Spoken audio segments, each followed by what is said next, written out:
All right, guys, welcome back to another episode of the Revival Podcast.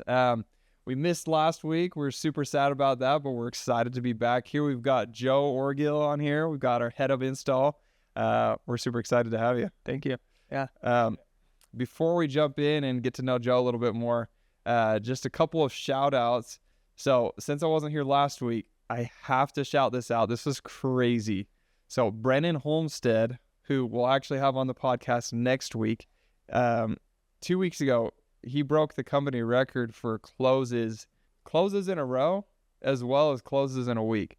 So Tuesday, he had 4 out of 4 of his RAN appointments close. And then Wednesday, 3 out of 3. So that was 7 straight people that he talked to that said yes to him. Like, that is freaking incredible. And in total that week, he had 14 deals closed. So Brennan is freaking killer. We're definitely going to dive in and hear a little bit about his secrets this next week. We also had last week our Revival Leadership Summit. Shout out to Carter and Bridger for making these jackets. They're pretty sick. They're pretty fresh. Let me show you the back here. Yeah, I like them. It's from the summit. We had a lot of fun. All the up-and-coming potential leaders within the company were able to get together, go to an Airbnb and do like a really good leadership training. So that was really awesome. So if you weren't there, make it a goal to really elevate yourself into a position where we view you as a leader. So at the next one, we want as many of you guys there as possible. It was super fun. And we're really, really excited for the future of Revival and the future of our leaders here. So that's all I've got as far as shout outs go. I'm excited to jump in here. So Joe, let's kick it off with just a little bit of basic background. I know a lot of guys have probably heard your name, but maybe not had the chance to just come up and have a real conversation with you. So tell us a little bit, just general background on you. Sure. So I started in the window industry, about 15 years ago. And when I started, I started in production. That's mainly my experience. I do have some sales experience, but I'd say 90% of my experience in the window industry is production. I started at the bottom in the company I worked for, worked my way up to crew chief, then in from there, worked my way into, specialty installs, and then head of crew chief for the company I was at. And then, over a decade later, I went into sales a little bit, and then went back in installs, and then Revival hired me to kind of build out our production. So most of my experience is production in general, installs, not just any installs, but retrofit, which is a very niche part of the window industry. You've got new construction, you've got commercial, and then there's retrofit, which is where we are in. That's right. The space we're in. It's retrofit. And retrofit is you're dealing with homeowners. You're not dealing with, contractors. You're not dealing with, anyone else except for, specifically homeowners. And that comes with its own set of challenges on the sales side, on the production side, which is why essentially I think we brought it in-house, is to just make it a more cohesive experience for not only our customers, but also for, our reps. So yeah, in a nutshell, production in general, some sales experience, but production in retrofit specifically. Awesome. And you said, how many years you said? I think I'm going on like 15. That's crazy. So how old were you when you started I was 18. installing windows? 18 years old. I'm 33 now. And, I even had window experience before that. So my dad owned a window company. And so I kind of grew up in the industry. I was working summers or weekends, but full time, about 15 years. So yeah. What was it that kept you in window installs for that whole time? Was it simply because your dad owned the company, or is it like I freaking love windows, or a little mixture of both? That's a good question. Production in general is really tough. In Utah where we're at, it get really hot, you get really cold. So it wasn't really my passion, I would say, to begin with. I probably worked for 3 years and just realized one day, it just clicked in my head that, hey, you could be a crew chief. Like, you could install these windows on your own. In fact, I remember I was on a job and I install the window to its completion. And I gave that entire chunk of that window to this other guy, and I was like, why am I not doing this? You're like, wait a second. I was like, I can do this. So it just kind of clicked with me. It was kind of that light bulb moment where I was like, I can do this. And, there's a saying that I love, and it is, millionaires don't become millionaires because they do something they love. They find what they're good at and make it what they love. So I like that quote. I was really good at installing windows. It's not what I love to do. It's not like, hey, I'm going to spend the next 40 years of my life in Windows. But it was, I'm really good at it, and I'm going to make that what I love. And I think for a lot of people, we try to go into a career or something, a career path that we just want to say, hey, I'm going to go into what I love. But the reality is that's not the case. The reality is find what you're good at. And if you make it your passion, if you make it what you love, you'll be successful. Yeah, that's really cool. And I would say there are instances, a lot of times, if you're really good at something, you do like that thing, right? I think as human beings, we tend to like things that we're good at. Sure. So like there might be like sports, like if we're not very good at a sport, a lot of people like don't like that sport because they're not very good at that sport. And if they can excel at something, it's a lot easier to like that thing. So I think there are a lot of instances still where you find something that you weren't that good at to start with, and so you didn't love it, but as you became really good at it, you grow a love for it. And so I think that's kind of part of that quote, right? It's like find what you're good at and then fall in love with that, pretty much. Yeah, right. Exactly. Make that your love. Yeah. So that's really cool. That is a good quote. So that was also a really cool moment for you where you just like had that window, that first window that you did all by yourself. You're like, wait a second, I could do this. I can make this work. Yeah. From that point, how long did it take for you to like say, you know what, I'm going to be a crew chief, and then work your way into that role? It's a good question. It took me probably roughly another 6 months. It's pretty quick. Retrofit is difficult. New construction, you can become a crew chief pretty quick. Commercial is its own side of the industry, but retrofit, you need a good couple years to see everything in order to understand, I guess, how to come over those hurdles when you are actually installing. But yeah, I don't know. That's a good question. It took me a good 6 months to kind of jump into it and to be a crew chief. But yeah, our guys actually here, they when they start with so we have an apprentice program here at Revival. Mm-hmm. I created this program where guys with zero experience, zero construction experience can come in and they can work through our program to become a crew chief. Yeah. Do you want to explain a little bit about like what each of the levels are? We're talking about crew chief. I obviously know what a crew chief is. Sure. A lot of these guys listening might be like, what the heck is a crew chief? Sure. So to break it down, when we send a crew out to install a job that you guys sell, we are sending usually one crew chief, and the crew chief is the one that has all the experience. He has the truck, he has the tools. He's the one, the buck stops with him. So if a customer is not happy, if there's problems with the window, he's got to fix it. If a customer calls us back an hour later, he's going back, right? So the crew chief takes all the responsibility. He has all the knowledge. And then there's usually 1 to 2 apprentices. Now, the apprentices, they could have zero experience. They could have a couple years of experience, but generally they're there to assist the crew chief. To give you guys a rough understanding, our crews are operating, they're probably doing about 15 windows a day, give or take, depending on the difficulty of the job. So our guys are pretty efficient, but yeah, that's kind of the dynamic of the crew. What was your question again? Oh, I was just trying to help outline what the roles of the different positions are. Sure. Yeah. So I think that goes along with this is really cool that you were able to come in and you kind of created this at the last company that you were at as well. Yeah. Of like creating a program or a path of progression so people can always be like leveling up and chasing that next. Yeah. I think that's really important with whatever company, you hop on with is there room for growth?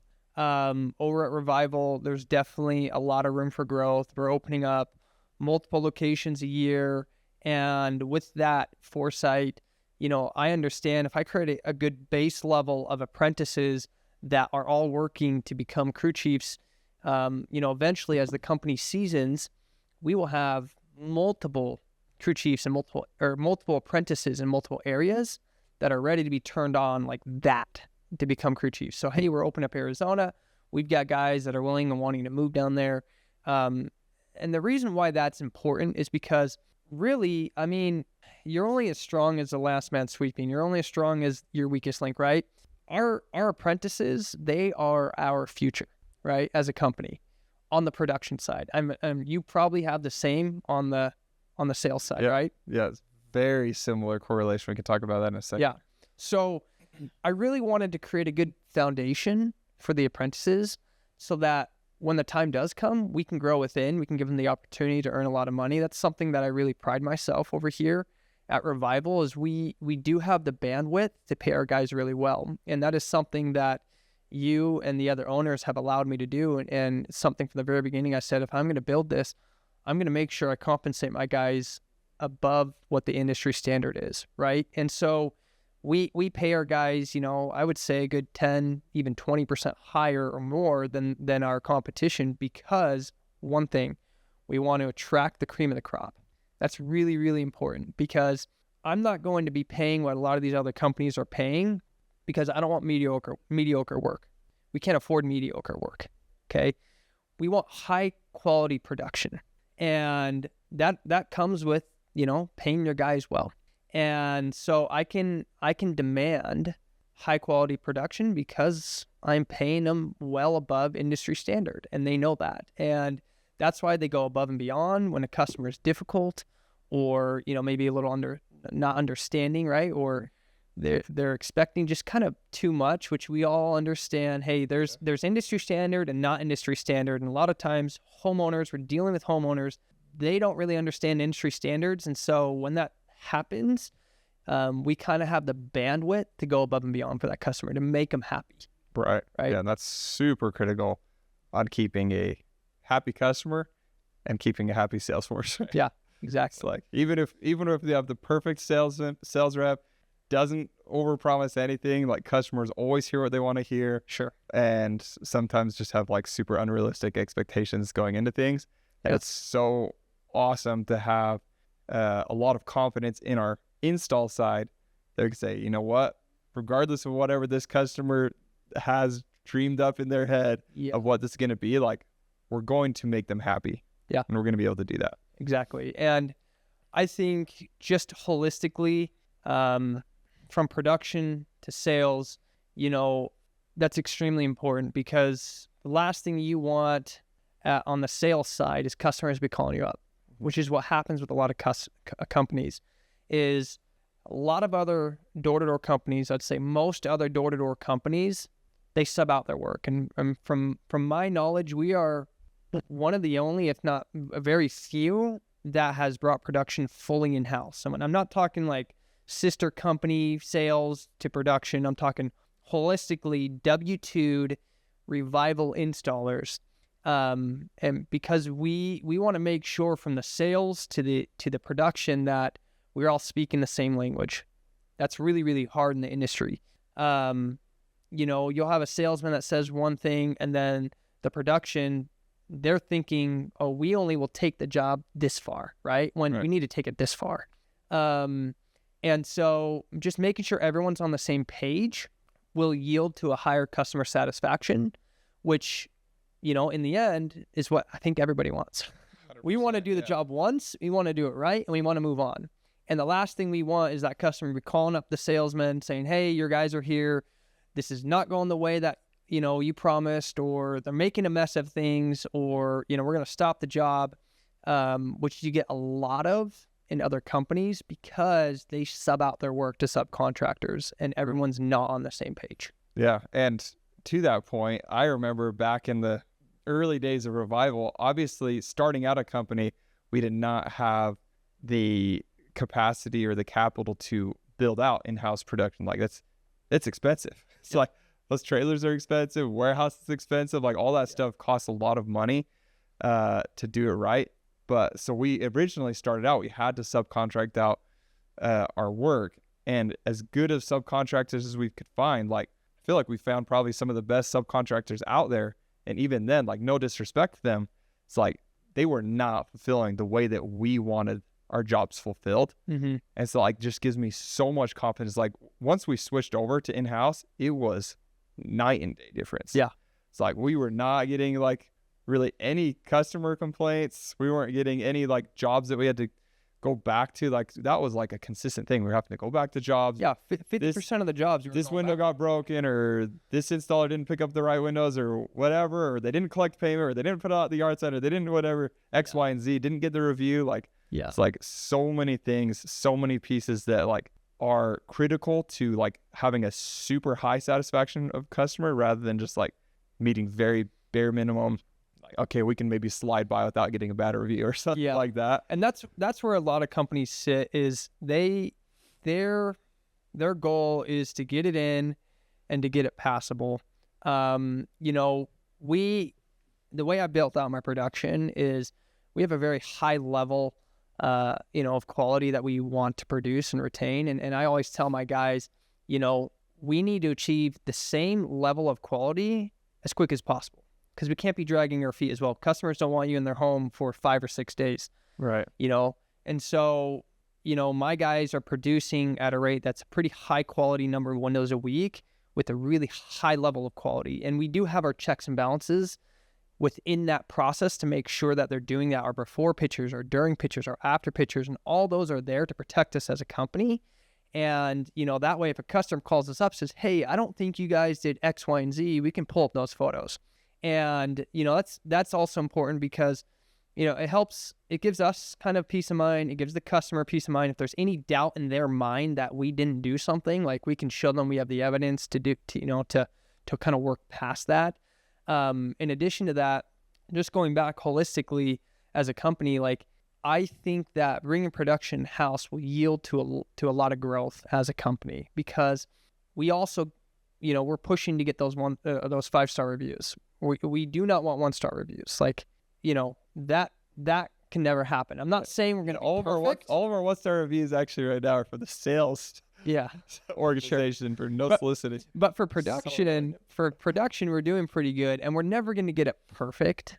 That's not what I'm saying. What I'm saying is, we're going to strive for the best. And if a mistake happens, because mistakes will happen, it's not, hey, a mistake will never happen. It's what kind of company are we, so that when a mistake happens, we fix it quickly. And, so I think that's what really sets us apart, is if there's a problem on a job, we're out and we're fixing it. It doesn't become bigger than it really needs to be. And they're not bugging the salesman. They're not bugging, they're not going all the way up the chain, all the way up to the person that sold them, and saying, hey, you didn't give me what you promised. Like, we're making sure that we have good customer satisfaction, across the board, and we're getting good 5-star reviews so that we can continue to grow. And I really wish the salesman would use that a lot more. And maybe you are, maybe you aren't, but that is something that's extremely important. Customer facing. When a customer is spending a lot of money on a window package for their house, they want to know that they have good qualified installers. And so pulling up our reviews, and even just the reviews that are the newest reviews or something, you can see like 5-star, 5-star, 5-star, 5-star. That makes a big difference to the customer. Yeah. I actually love what you said about not being perfect. And when we, like, what we're striving for, though, is when we do get a customer that's upset, how are we handling that? Yeah. And I can't remember what book it was. This is like really cool. I think he was like some kind of author, and when he would get a bad review from someone, what he would do is he would like make it his biggest effort to have that negative review or that bad experience turn into something that's even better. And so he would like reach out to those customers and say, hey, like, I'm giving you a full refund on that, plus I'm giving you a discounted rate on this other thing. Yeah. It's like, so technically you'd think he'd be losing money on those people.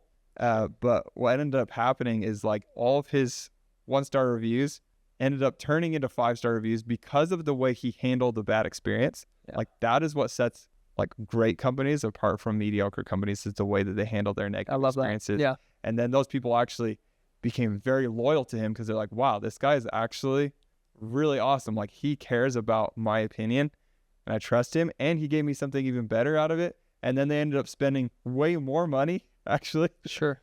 eventually with that guy than they had originally. So he actually ended up being net positive, even though he wasn't making that decision with that hope. He was just making that decision purely based on, hey, I want to make sure I do right by my customers. And if they have a negative experience, I'm going to make it right. Yeah. And then ended up coming back as like, he's like, whoa, did not expect that. Yeah. I love that. Yeah. That's exactly kind of what we're going for. Although we don't get it right every time, but we care, and which is why I feel like from the very beginning when I met with Revival, I met with the owners and I asked them a question because I'd met with them. I think this is the third time I met with them, and we kept creating like a pros and cons list of bringing production in-house. I don't know. Do you remember this? Mm-hmm. Okay. So we kept like creating a pros and cons list. Like, what are the pros and what are the cons? Cost, and does it slow growth down? And, there's just, there are cons to it. The pros outweighed the cons, which is obviously why we did it. But I remember getting to the bottom of this list after like the third time we met. And I remember just asking the owners, okay, if we didn't even make any money as a company in production, like maybe even just broke even or lost money, like, is it worth it to bring production in-house? And unanimously, all the owners, Landon, James, and Bridger, they were like, it is. And that's because at the end of the day, it's not about money. That told me it's about what experience they wanted to have to the customer, all the way from sales to operations. They wanted to have a good holistic experience for the customer. And, And I want to butt in on that as well. You say customer, and in my eyes, actually, my customer is our sales reps. Okay. They're our customers, as well as our consumer customers, Sure. right? We have two customers. We have our sales reps as well as our consumers. And really our biggest reason we actually made that decision was ultimately for the sales reps. Is for all of you guys watching this, because like our core purpose of the company is like to provide the best opportunity, tools, mentorship, and systems for you guys to have like the best possible experience to expand your guys' capacity and increase your guys' human life value, and to make a lot of money. Yeah. And we know that by catering to the consumer customer, right? Mm-hmm. We are going to have a much smoother system and much smoother process that's not going to bog down our sales reps with like upset customer. We're going to have higher satisfaction, good reviews. Yep. Ultimately going to come back and be a plus for the sales side, 100%, which is the biggest reason we were all like, heck yeah, we're going to do this, especially coming out of like, subcontracting out our work. Like, we were originally going to bring you on, right, for being like a mediator, trainer to subcontractors, saying quality control. Yeah. We got to be doing Revival it this way. Standards are here. Yeah, you need to be meeting that. Yeah, exactly. Yeah. Setting the Revival standards. What does that look like? What are our operations? And then keeping everyone accountable to those. But it just doesn't work. No. It's like impossible, pretty much. You find a subcontractor out there that says they'll do X, Y, and Z, and they'll white label, and they'll wear our gear, and they'll do all this stuff, and they'll get Google reviews. They don't. So it just doesn't happen. Yeah. So like for all of those reasons, we did end up saying, this is totally worth bringing this in-house, doing it right. Yeah. From the beginning, and doing it right every time. Yeah. It's a positive growth loop. Yeah. Right. And so one thing feeds into another, and it continues to grow and grow and grow. I agree. And that's what I think sets us apart from a lot of these other door-to-door companies, is we brought production in-house because we want a holistic experience, for our customers, which are our salesmen and our other customers, our retail, And I hope you guys aren't listening to that and thinking that in like a negative way at all.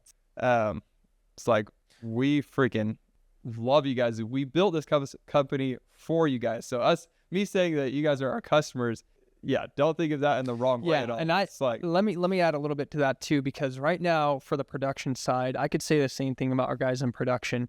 To me, I'm stewardship over them. I feel, a stewardship over them and their happiness and their success. I love nothing more to have a guy kind of work through the apprentice program in a year and a half, and then have him making over six figures. You know, we have a lot of early 20-year-olds apprentices that are crew chiefs that are making a lot of money. You don't really get that in the industry, but there was, real quick here, there was a study done on Fortune 500 companies, okay? And it goes to this positive growth loop, this theory that was created, I think, a study. But the question was to these Fortune 500 companies, what makes you so successful, right? And it was, do you try to please the owners? Do you try to please the customers? Or do you try to please the employees? And do you know the answer? Guaranteed it's employees. Employees, 100%. Hands down, it was employees. Employees, because if you make sure you take care of your employees will make sure they take care of the customers. If the customers are taken care of, then they're going to have better word of mouth, better retention, better reviews, which will yield to more sales, more growth, which will make the owners happier. So it's this positive growth loop with a premise focused on employees. Yeah. And I think that is what I've done with production, and that is what you've done with sales.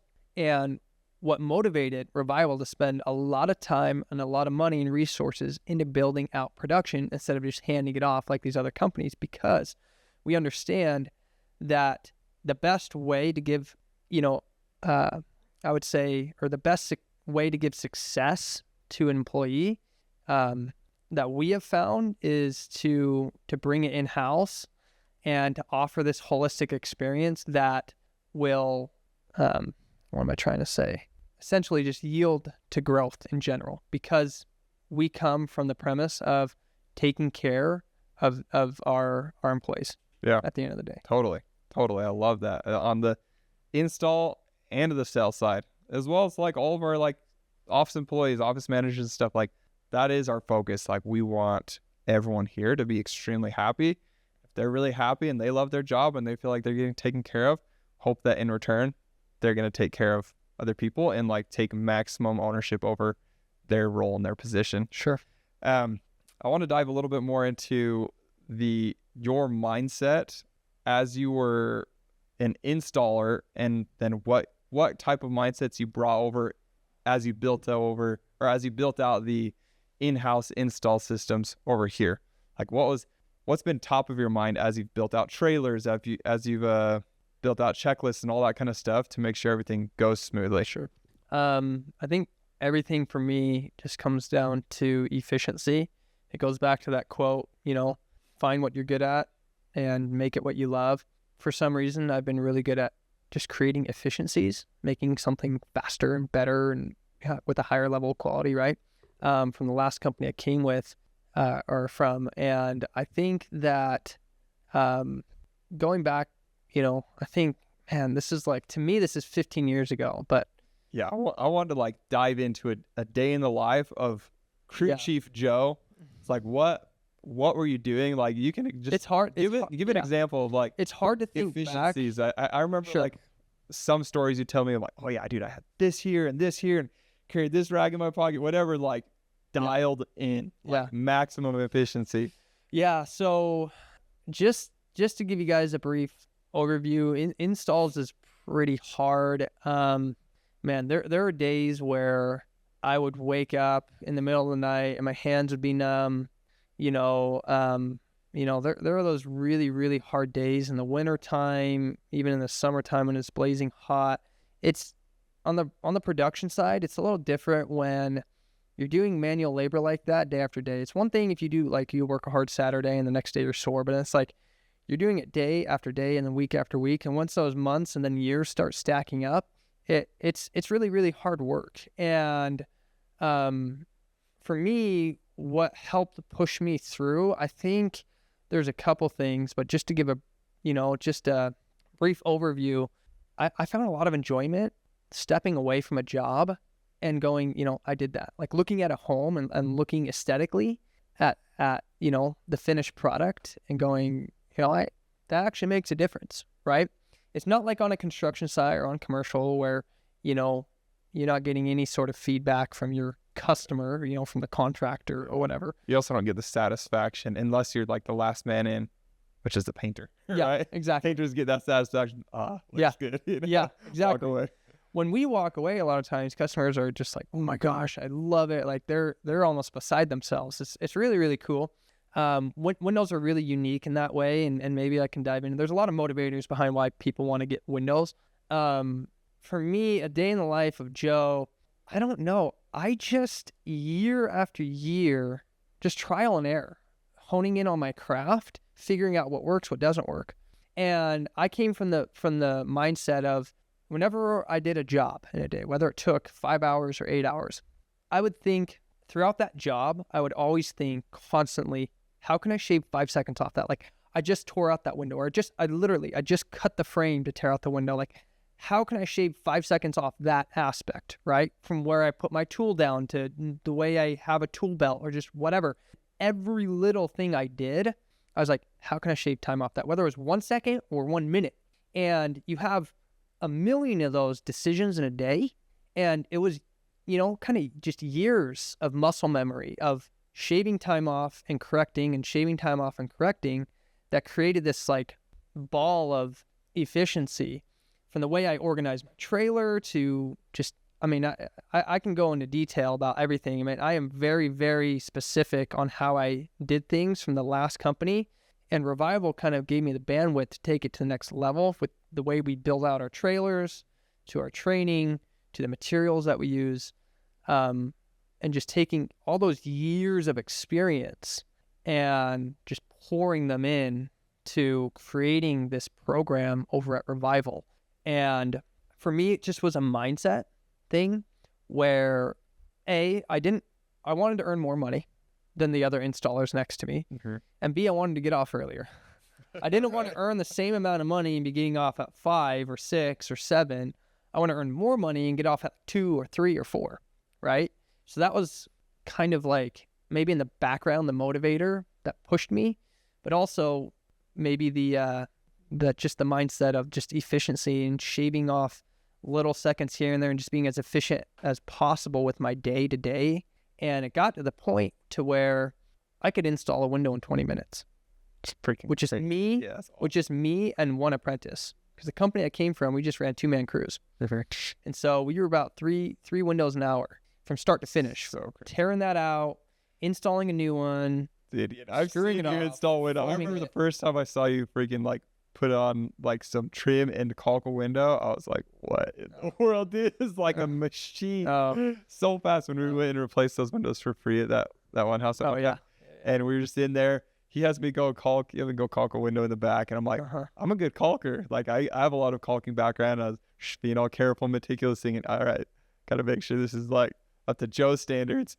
I get it good. And then I walk into the other room and you were just like, snip, snip, bam, stop it off. Like literally within like seconds you had the trim on and it caulked perfectly. I'm like, what in the heck just happened? Like that is maximum efficiency right there and like years of muscle memory. And it's cool to have that skill set, that wealth of knowledge at the head of the snake so that like top down, you can train everyone to do it that way because you've taken years to dial in like what is going to save you that 5 seconds on tearing out? What is going to save you 5 seconds on putting on trim? And what is the best way to caulk it? And how do you cut your caulk? And where do you store it? And where do you hold your tools? And how do you organize the trailer? And like Exactly. what kind of stuff you're doing? And in Windows, we're not paid hourly.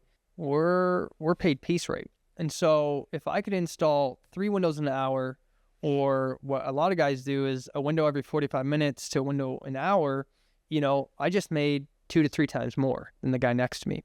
And I had to do it at a certain level of quality because, time is money as well. And I didn't want to go back on my work.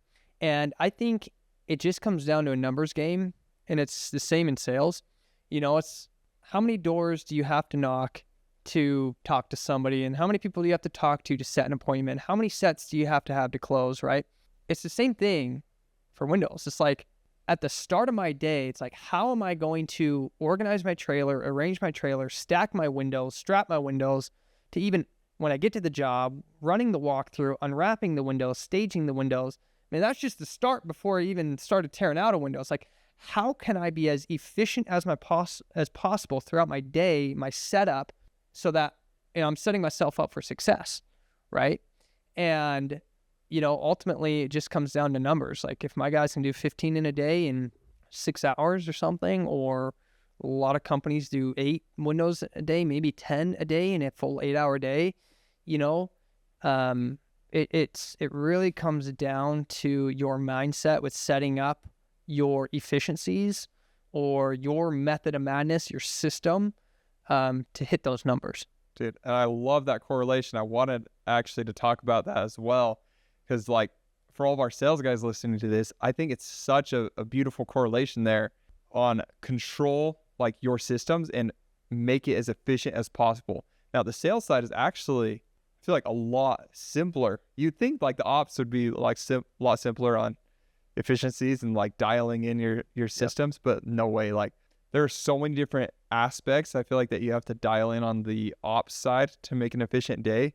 And so I feel like if all of our sales guys could look at that as an example of like, wow, like literally every little step of the process, like Joe and these installers are like trying their hardest to shave off time and to make it that much more effective. Like if our sales guys could do that same thing and look at, okay, how much time am I spending on trying to pick out area? Like when am I spending my time doing that? Is it after the meeting? If so, like I'm going to change that up. More efficient time during the day would be do that the night before, so I'm not spending knocking time trying to pick out my area, right? Like, and then mapping out exactly where they're going to walk, right? Making that as efficient as possible, their route from their car up the street, down the street, this side, and then that side, and then over here, and then hit this cul-de-sac, and then stop by the car for lunch break because I'm already there, and then go back out for these other things rather than way out there. Oh crap, now I'm hungry. I'm going to walk 10 minutes back to my car to grab a snack and then back out here. Like there are a lot of different ways that sales reps can apply that in making their days as efficient as possible. Like how long do you stand at a door before saying, hey, nobody's home? It's like, yeah. What indicators are there walking up to the home? Yeah. If nobody's even there. Yeah. Spend 2 minutes at a door waiting versus minute 30. That's 30 seconds a door, 100 doors. That's a lot of time on the day. That could have been another set. Right? Exactly. Like, I mean, you think that these little things don't make a difference, but they really, really do. And, it takes a while to develop, I'd say, this muscle memory, whether that's your mindset muscle memory or your physical muscle memory, right? But coming from the perspective of just being efficient, it really just comes down to knowing your numbers, right? For me as an installer, I had to know how long it took somebody on average to install a window to know, oh, I can do better. Or how long does it take to tear out a window in this application? Or how long does it take to tear out a window on this and this and this and this? And then it's like, okay, if I know it takes 5 minutes, I'm going to do better. I'm going to do it in 4 and then 3 and maybe even quicker than that, right? Mm-hmm. And I think it's the same thing in door-to-door. It's knowing your numbers. It's like you personally, what is your personality, right? And knowing, based off of knowing your personality, it's like, how many people do I need to talk to? How good of a setter am I? Or how do I need to improve? It's like, if you don't know your numbers, how do you even know where and when to improve? Like you just, and so I think getting a good baseline of just knowing your numbers, that's where you need to start, because at that point it's like, okay, well now I know where to improve or how to improve. And then you just start making those little micro adjustments day after day, not even day after day, just minute after minute, like in your head, until it starts becoming muscle memory. Yeah. Right. Yeah. And then getting more efficient on how you respond to customers and how you say this or resolve this smoke screen or objective or qualifying the buyer. It's like, those are all different things that are going to maximize your efficiency on the doors. Cause I just love that correlation of, installers get paid piece rate. So do sales guys. It's really the same thing. It's like, however efficient you are, the more efficient you are, the more you're going to get paid per hour. That's just like the reality. Yeah, of with jobs. quality too. Because if my guys are just installing windows as fast as they can, but they're doing poor quality, then they're gonna have to go back on their jobs, or they're gonna lose out on pay because they're gonna have to go back on their own dime. And so it's the same thing with sets. If you set unqualified sets or poor sets, right? Time is money. as well. And you have to be efficient with quality, no matter what you do, right? And so that's something that I try to push my guys to every single day. And I think at least for the install side, it's definitely not easy, but it's worth it. It's hard work, especially on the sales side. I think sales is equally as hard, if not more mentally, rather than physically.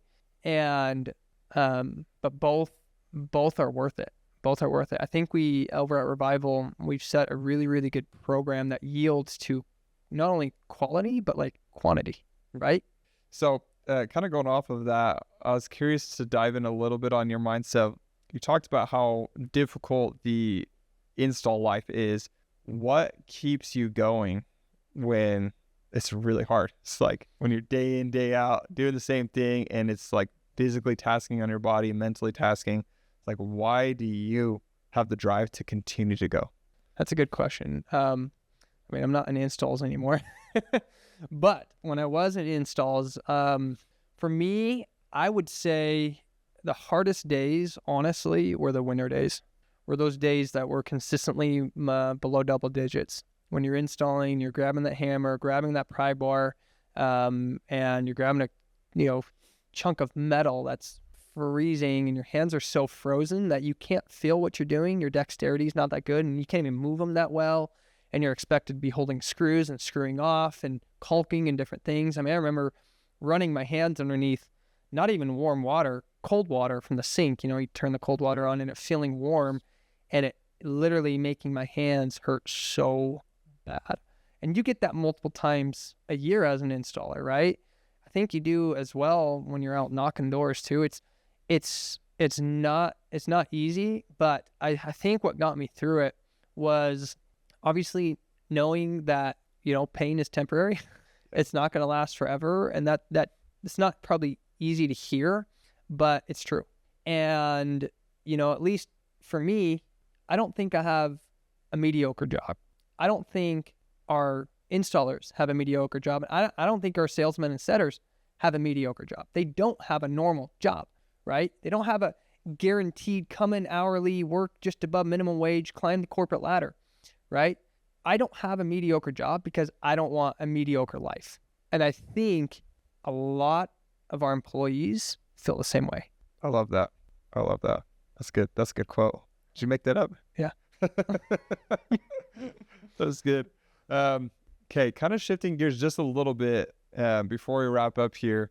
I feel like we've dove in pretty deep on the install side, and I hope that gives a lot of confidence to our sales reps, understanding like what we've built, what you've built here, so that we know like, hey, when we sell a job, like we're in good hands. Like we're going to fulfill that thing and it's going to be freaking awesome.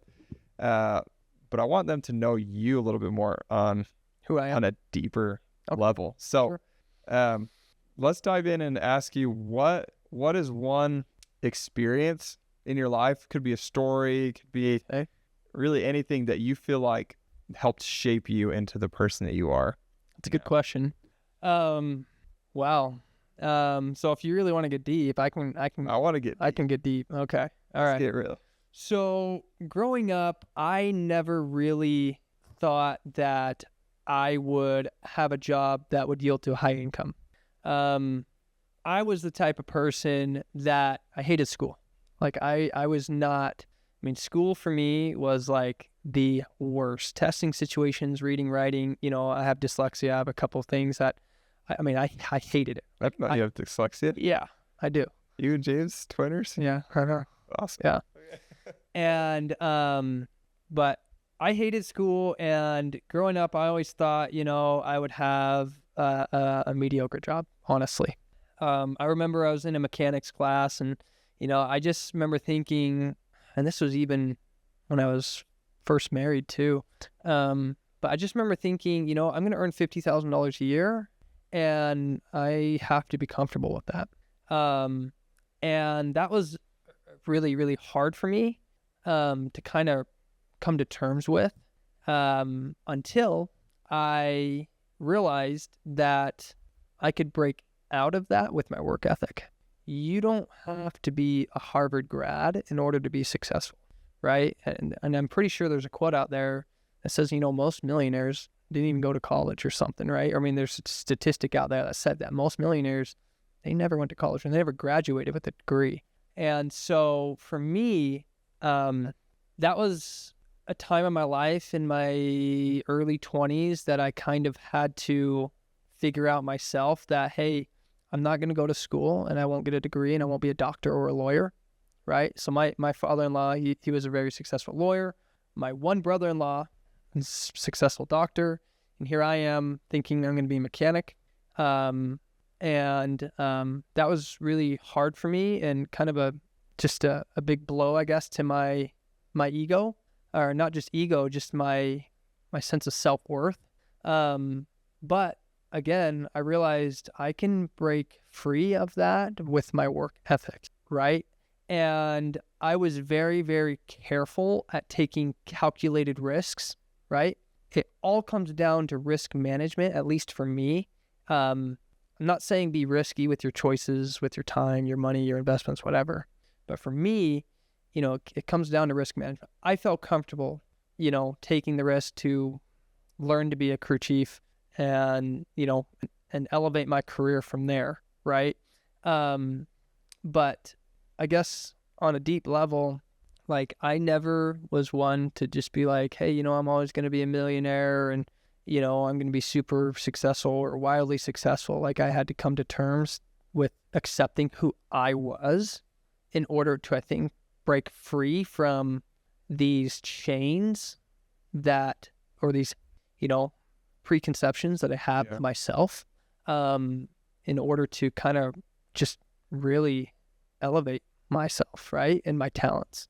And I just from there just had a killer work ethic. Like I just said, you know what? I'm not going to be the smartest in the room, but I'm going to be the hardest working, right?